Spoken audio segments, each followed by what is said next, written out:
بسم اللہ الرحمن الرحیم۔ بڑے ہی باہمت ہوتے ہیں وہ لوگ جنہیں اللہ رب العزت ظاہری طور پر کوئی معذوری دے دیتے ہیں۔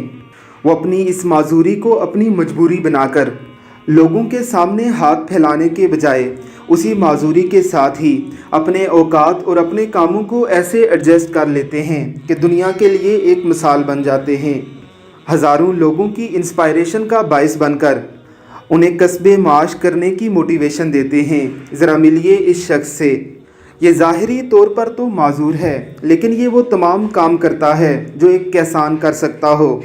اللہ رب العزت نے اسے اتنی عزت نفس سے نوازا ہے، ظاہری طور پر بڑی معذوری ہونے کے باوجود یہ کسی سے پیسے نہیں مانگتا بلکہ مانگنے والوں کو بھی دینے والا ہے۔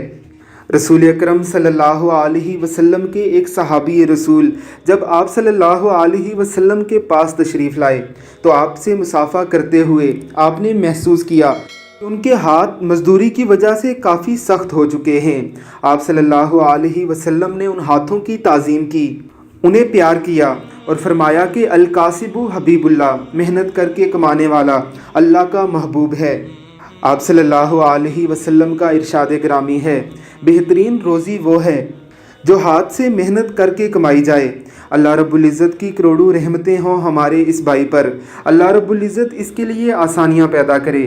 اللہ ہمیں بھی اپنے ہاتھ سے کام کر کے الکاسب حبیب اللہ کا مصداق بنائے، آمین ثم آمین۔